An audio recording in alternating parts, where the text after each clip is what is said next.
Upload করে যাচ্ছ কিন্তু তোমাদের ভিডিওতে ভালো ভিউজ আসছে, কেন আসছে না? তো আজকের এই ভিডিওতে আমি সঠিক নিয়মে কী করে ভিডিও আপলোড দিতে হয় সব বোঝাবো। স্কিপ না করে সম্পূর্ণ থাকো।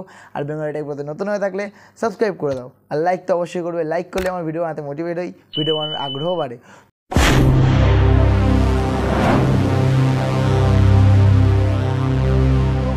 তোমরা একের পর এক ভিডিও ইউটিউবে আপলোড করে যাচ্ছ কিন্তু তোমাদের ভিডিওতে ভালো ভিউজ আসছে না। ভিউজের সংখ্যা কত?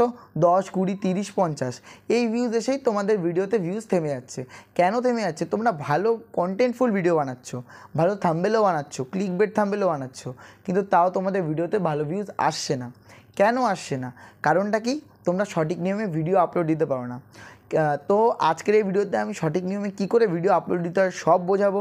তো কী করে ভিডিও তোমরা আপলোড দেবে এটা যদি তোমাদের শিখতে হয়, ভিডিওটা স্কিপ না করে সম্পূর্ণ থাকো।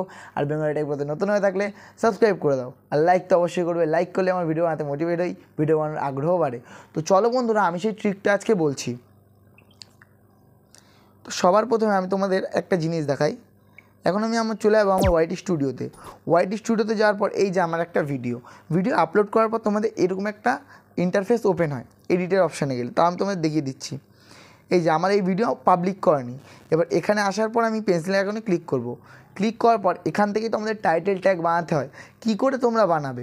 তোমাদের টাইটেল ট্যাগ বানানোর কোনো দরকার নেই।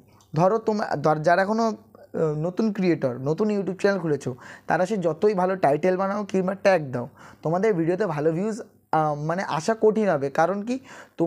আমাদের যে চ্যানেলে যে আমরা ট্যাগগুলো দিচ্ছি সেই ট্যাগগুলো র্যাঙ্ক করে না ভালো।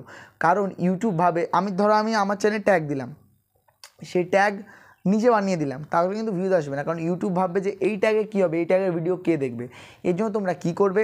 তোমরা বড় ইউটিউবারদের ভিডিও নিয়ে নেবে। আমি তোমাদের এক্সাম্পল সহ দেখাচ্ছি। তো আমি ধরো টেকনিক্যাল ভিডিও বানাই। আমি বানাবো YouTube policy, YouTube guideline policy নিয়ে আমি একটা ভিডিও বানাবো। তো আমি এখানে সার্চ করব ইউটিউব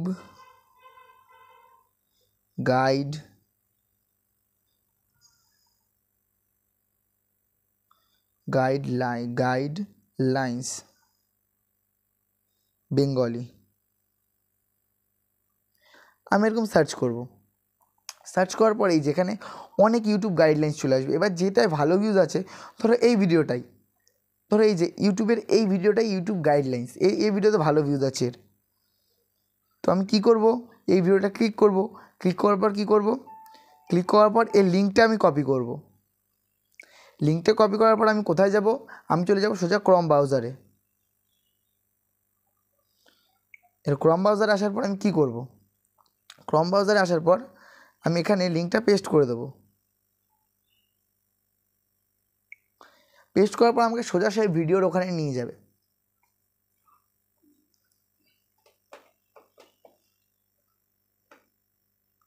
এই যেখানে এবার তারপর তোমাদের ভিডিওটা ওপেন হয়ে যাবে। ভিডিও আসার পর এখানে তোমরা দেখতে পারবে ও কী কী ডেসক্রিপশান দিয়েছে, কী কী ট্যাগ দিয়েছে। আমি তোমাদের দেখাচ্ছি।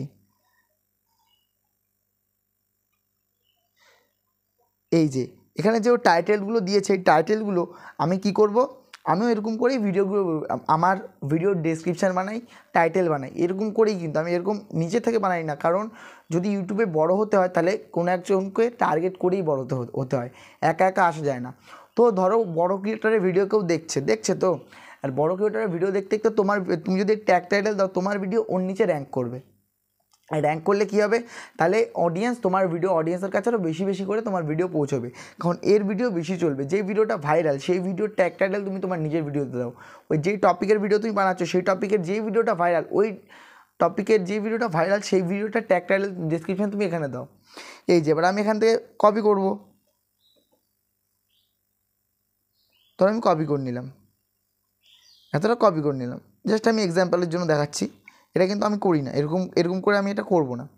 জাস্ট আমি এক্সাম্পলের জন্য তোমাদের দেখাচ্ছি। তো এখানে এসে কী করব? এখানে এসে আমি ওটা পেস্ট করে দেবো। হয়ে গেল আমার তৈরি। এবার এখানে কী করবো? ডেসক্রিপশানে চলে যাবো। ডেসক্রিপশানে যাওয়ার পর এখানে আবার পেস্ট করে দেবো।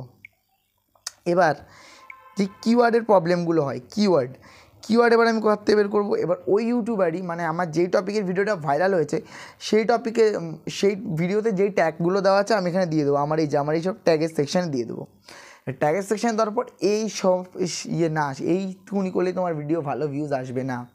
তোমার ডেসক্রিপশানও কপি করে দিলে, টাইটেলও কপি করে দিলে, ট্যাগও কপি করে দিলে। ট্যাগ মোটামুটি তোমার যেগুলো ভালো লাগলো সেই ট্যাগগুলো তুমি দিলে, তাহলে কিন্তু হবে না। তো এখানে তোমার আরও কাজ আছে।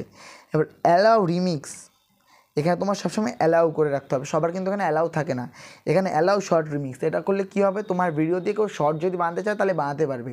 আর যদি সে শর্ট বানায় তাহলে তোমাকে তো সে রিপ্রেজেন্ট করবে, তোমার ভিডিওতে আরও বেশি ভিউজ আসবে, ওর ভিডিওর নিচে আবার তোমার ভিডিও র্যাঙ্ক করবে। এর জন্য সবসময় অ্যালাউ শর্ট রিমিক্সটা তুমি করে রাখবে। তারপর এখানে কী আছে, কমেন্ট বক্স সবসময় অন রাখবে। আর ক্যাটাগরিটা তোমরা যেমন তেমনই সেট করবে। ক্যাটাগরি যদি অন্য কিছু হয় তাহলে কিন্তু তোমরা অডিয়েন্সটা পাবে না।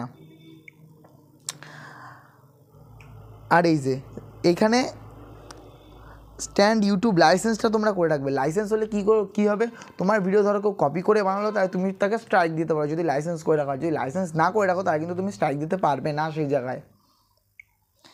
আর অ্যালাউ এমবিডিং এটা সবসময় অন করে রাখবে, এমবিডিংটা সবসময় অন করে রাখবে। এই অ্যালাউ এমবিডিং সবসময় সবার অন থাকে না। তো এবার আরও আছে এটা, তারপর এখানে সবসময় আনলিস্টেড করে তোমরা ভিডিওটা ছাড়ার চেষ্টা করবে। আর এই অডিয়েন্স এখানে no it is made for kids আছে, আর এখানে আছে yes it is made for kids. তোমার ভিডিও যদি বাচ্চাদের জন্য হয় তাহলে তোমার no it is not made for, মানে yes it is made for kids করবে। আর যদি বাচ্চাদের জন্য না হয় তাহলে কী করবে, no it is not made for kids. যদি তুমি yes it is made for kids করো তাহলে ইউটিউবে কিন্তু বাচ্চা অডিয়েন্স খুবই কম, তাই তোমার ভিডিওতে তখন ভালো ভিউজ আসবে না। তো আমার মতে কী করা উচিত, তোমার যেই ভিডিওই হোক no it is not made for কিডসই করা উচিত। আর এখানে এই যে age retraction, no do not retraction my video to viewer over 18, yes retracted my video to viewers over 18। মানে এখানে কি, এখানে বলতে চেয়েছে আমার ভিডিও যারা 18 বছরের নিচে তারা কি দেখতে পারবে, এখানে সময় নো করে রাখবে। মানে তারা দেখতে পারবে, তারা এটা দেখার উপযোগী, 1 থেকে 50 সব দেখতে পারবে, সবাই আমার ভিডিও দেখতে পারবে।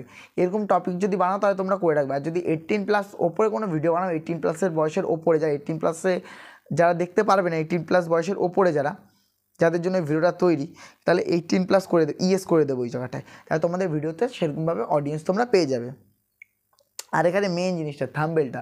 তো বন্ধুরা আমি থাম্বনেল নিয়ে খুব শীঘ্রই একটা ভিডিও বানাতে চলেছি। অনেকেই আমাকে SMS করে বলছো যে দাদা থাম্বনেল বানানোটা একটু শিখিয়ে দিলে ভালো হতো। অবশ্যই আমি শেখাবো। তো থাম্বনেল বানানোর ভিডিওটা আনার আগে আমার একটা রিকোয়েস্ট আছে, তোমরা আমার শীঘ্রই 500 সাবস্ক্রাইবার পূরণ করে দাও। তারপর আমি নিশ্চয়ই কথা দিলাম যে তোমাদের জন্য আমি থাম্বনেল কী করে বানাই এই ভিডিওটা নিশ্চয়ই নিয়ে আসবো। থাম্বনেল বানানোর ভিডিওটা কিন্তু খুবই ইম্পর্টেন্ট হতে চলেছে। তো যারা এখন সাবস্ক্রাইব করনি তা সাবস্ক্রাইব করে দাও থাম্বনেল বানানো যদি শিখতে চাও। আর এই যে প্লেলিস্টে যাওয়ার পর এখানে সবসময় ডান করে রাখবে। এখানে প্লেলিস্টে তোমরা ক্লিক করবে, প্লাস আইকনে ক্লিক করার পর তোমরা এখানে ডান করে রাখবে। তোমাদের কিন্তু সবসময় সবার করা থাকে না। এবার এগুলো করার পর তোমরা এখানে কী করবে, সেভ করে দেবে। এখানে তোমরা সেভ করে দেবে। এই যে জাস্ট তোমরা এইটুকুনি কাজ করো তাহলে কিন্তু তোমাদের ভিডিওতে ভালো ভিউজ আসবে। আমি বলবো না তোমার থাম্বনেল ক্লিকবেট বানাতে হবে, থোড়া ক্লিকবেট চলে, তাই বলে পুরো ক্লিকবেট না। ধরো আমি গেমিংয়ের ভিডিও থাম্বনেল দিলাম আর করলাম কিছু ভিডিও কুকিং ভিডিও, তাহলে কিন্তু সেই জায়গায় কিন্তু তুমি স্ট্রাইক খেতে পারো ইউটিউবের গাইডলাইনের কাছে। এই থোড়া ক্লিকবেট চলে, একটুকুনি ক্লিকবেট চলে, তাই বলে ওরকম না যে একদম ব্যাপারটাই আমি পাল্টে দিলাম। এরকম ক্লিকবেট করলে কিন্তু হবে না তোমাদের ভিডিওতে ভালো ভিউজ। তুমি স্ট্রাইক খাও, যদি ভিউজ আসে তাহলে কিন্তু তুমি স্ট্রাইক খাও ইউটিউবের কাছে। আর বন্ধুরা আমি যে ভিডিওগুলো বানাচ্ছি তোমরা আমাকে অনেক সাপোর্ট করছো। রিসেন্টলি আমার ভিডিওতে ভিউজ আসছে না, তোমরা অনেকে আমাকে কমেন্ট করছো তোমার ভিডিওতে কেন ভিউ নেই। আমি আগেও বলেছি আমার ভাই টেকনিক্যাল চ্যালেঞ্জ, সে যত বড় টেকনিক্যাল চ্যালেঞ্জ মনোজ দেই তুমি দেখো না, ওর ভিডিওতে আমার ভিউজ আসছে না। আমি একটা ভিডিও আপলোড করেছি এই নিয়ে, ওর ভিডিওতে এখন ভিউজ আসছে না। এখন এক IPL আছে, ইউটিউব নিজের অ্যালগোরিদম চেঞ্জ করেছে 2, আর 3 নাম্বার আমরা যে ক্যাটাগরিতে ভিডিও বানাই সেই ক্যাটাগরিটা কেমন আমাদের কাছে সবাই শিখতে আসে, আমাদের সবাই ব্যবহার করতে আসে, ব্যবহার করা হয়ে যায় আমাদের ছুঁড়ে ফেলে দেয়। আবার যখন মানে আর কি কোনো স্ট্রাইক পড়ে বা কপিরাইট পড়ে সেটা তোলার জন্য আমাদের কাছে আসে আবার শিখতে। তো আমাদের জীবনটা এরকমই, আমাদের কাছে লোকে আসবে যেমন তেমন অনেকে চলেও যাবে। তো এর জন্য আমার ভিডিওতে কদিন ভিউজ আসছে না, তো তোমরা এইসব উল্টোপাল্টা কমেন্ট করো না, তাহলে কিন্তু আমি আমার পদক্ষেপ নিতে বাধ্য হব। তো বন্ধুরা সে যাই হোক, ভিডিওটা ভালো লাগলে একটা লাইক করে দাও, সাবস্ক্রাইব তো করবে। তো আজকে ভিডিওটা এইটুকুনি, ওকে বাই।